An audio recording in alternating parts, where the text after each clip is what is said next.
Welcome to point 7. And this is really the main theme of this point, the externalized mental point. The yellow brick road and surfing. These are the topics, the themes where this fixation encapsulates. And every fixation has a theme.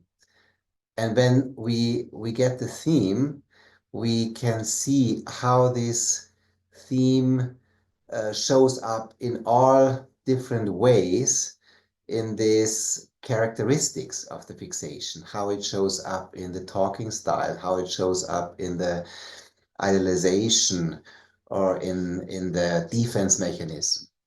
So since these are the externalized mental fixations, they are out in the world.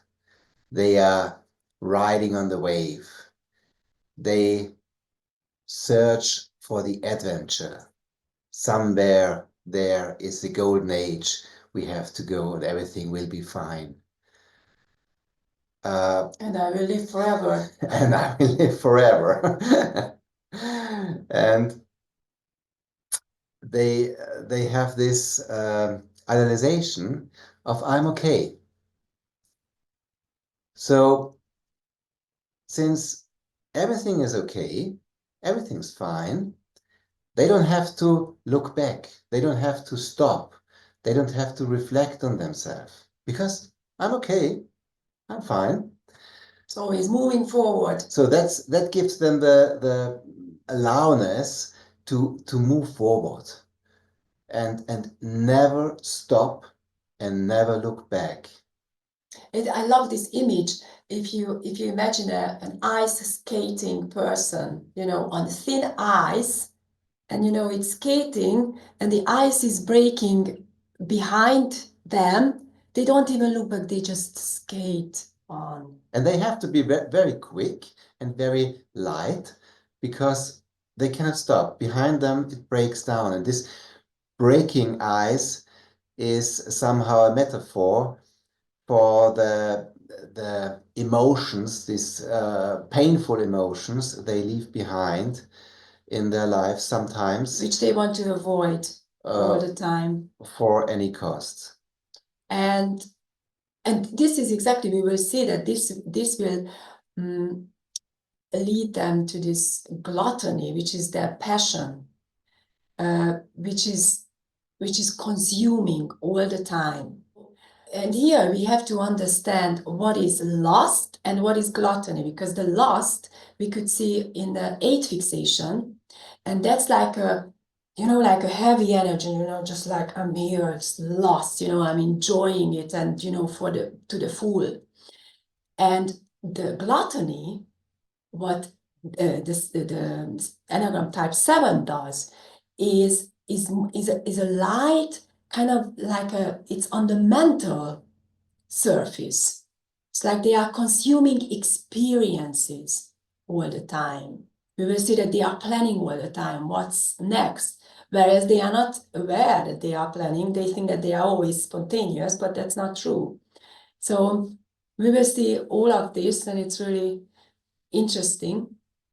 And so this is, in their case, their terror is to stop, because then this pain will come up, and they have so much fear that if they allow this pain, it will never go away. So it will take them, it will consume them, the pain. Yes. And before we go to the next part to see the 7th mind, here I would like to mention what I always mention, that the Enneagram always shows us also a way how to wake up from that particular Enneagram type. First of all, of course, we have to get to know ourselves, so we get to know our Enneagram type, and then there is also a path, a so-called holy path that each Enneagram type can take. And in this case, so to move from their passion, which is gluttony, they have the opportunity to go to sobriety, to be sober. And now this already implies something, that they tend to addiction as well. You know, they are like really, with this gluttony, they are like really in this mental experiences, avoiding pain and whatever. So there is the possibility to choose the way or the path of sobriety, and then they come to their essence, and their essence is this absorption. So when they arrive, when they stop, when they can face the pain which is underneath and force through, then they arrive into their essence, which is this absorption into this truth. So that's the possibility. And so now let's just look a little bit at the seven and into the mind of the seven. So if we haven't been there yet, but the five fixation, the Enneagram Type 5, if you can call this mind is the dark possibilities, then the seventh fixation is like this rainbow, you know? Everything is colorful. Colorful. It's an adventure. It's out there somewhere.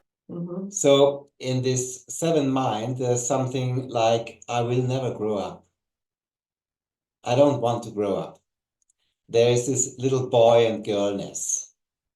Very playful, crazy thoughts.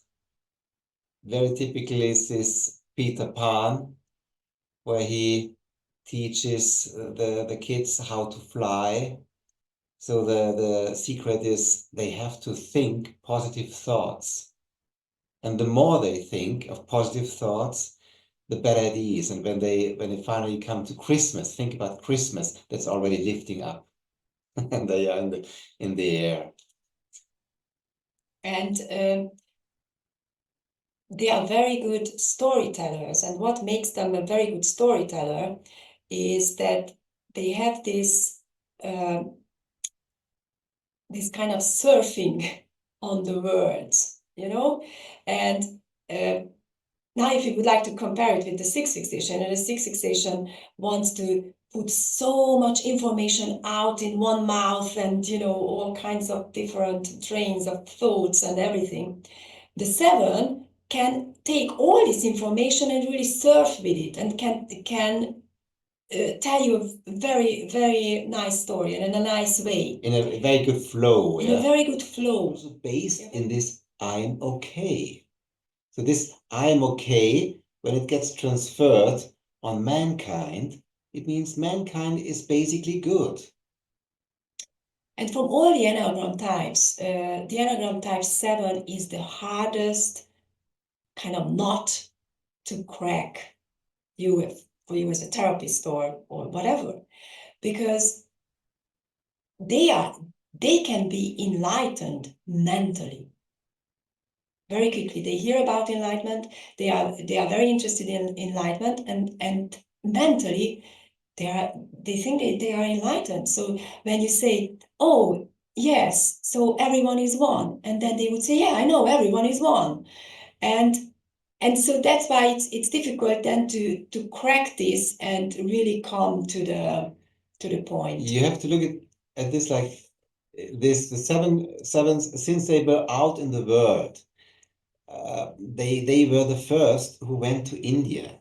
They were the first who were with gurus there, and were in retreats and in ashrams, and they received this teaching and created their concepts out of this. And since they created the concepts, they are living in these concepts of enlightenment. This idea that I am okay, it has to be defended. So their defense mechanism, we already mentioned, is this rationalization. And we will see how they talk about this. So they can rationalize anything. Yes. And yes, this I'm okay. And underneath as we said, there is pain, and they always avoid this pain. And how do they know that this pain is coming up? That when they get bored, that's their signal, that's the trampoline where they jump again to the next experience, to the next plan. Under the boredom, there is emotional pain. And this emotional pain has to be avoided at all costs. Yeah. And as soon as boredom comes up, they realize that they are close to something, and then they jump to the next adventure, into the future. And now we will look at the magical thinking and planning, as we said. And you will also see it in the clips. It's really amazing that all of them say that that's not planning, it's just, it happens. It's just spontaneous. So since they are in the future and they want to move on and go into the world, there happens some planning somehow. So planning also is actually the chief feature, which you can see at all the 7 fixations. So this is the first which comes to mind when you see them and get a little bit more comfortable with them. You realize they are somehow in the future, and the suitcase is already there. They know where they will be in 1 week, and in 2 weeks there's this rock festival, and in 3 weeks And they have friends everywhere. They have friends everywhere. Where they can stop by. So they can always live from very little money. Yeah. Faces. They are smiling. They all have this face like kids when they standing in front of the Christmas tree somehow. And they are very happy to tell their stories. I was there in Thailand, and now I go to California to do some hiking and mountain biking and do this pasta cooking. And this Australian guy we saw with the white hair, he really had difficulties with making decisions, which is also typical for the 7 fixation, because somehow they have this feeling that they could miss something. So once they decide that he decides that he's going by plane, then he would miss what he could do on his way when he goes by car. So they really have difficulties, and then they do it in the last minute, and they love to keep it somehow open. Okay, I will go now to this place, but maybe in between I will find something. Friends will show up. There is a nice park where I would like to hike a little bit, or maybe I see a sign that there's a rock festival, and then I will stop by. So there is a planning, but it's still open. So anything can come anytime, and they love this. It's not fixed. It's open, and yeah. Yeah, so what they avoid is boredom. Yeah, so that's gluttony. And gluttony also can show up not just in the mental state, so in this consuming of thoughts, of adventures. It also can show up in consuming of products like shoes and like they told us. But mainly it's mental consuming. And what is also avoided through this consuming is the feeling of boredom. So, and this boredom, since they avoid this so much, they have really problems with emotions, with their feelings. This is all pressed down. And so when you ask, for example, a 7 fixation about their feelings, you will probably get a physical state. They will tell you, well, I feel a pressure in my chest, or I feel quite hot, or so they really have a hard time to dig deep to their feelings. This is something which is very hidden, because there is pain, and they know it, that this is pain, this will be painful. And they are very much afraid of it because they have this imagination that this this will stay here forever if they experience it once, the pain. So that's the hindrance, actually, that they have also this imagination. And so this is also the gateway in. When they are able to stop fully and close the door to the future and bear this natural human being, ordinary and simple, this is the gateway in. This is when they arrive into the present, being an ordinary human being with feelings. Without using this magic mind to bounce up and move forward. That's the challenge. But to really know yourself is to surrender even this personal consciousness to its source, and then you know what is real, what is true. So then, actually, then the Enneagram doesn't dictate you anymore, but the truth that you are is flowing through the Enneagram type. And then it's unknown. It's just, it's happening. But then you always trust or give yourself, surrender to this truth. And that's the real know yourself. When you know yourself that you are not the Enneagram type, you are not this individual consciousness, but the whole and the emptiness, everything and nothing.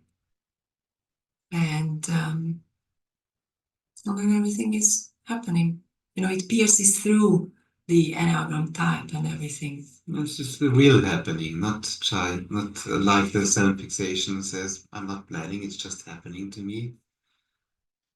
It is somehow they talk themselves into it.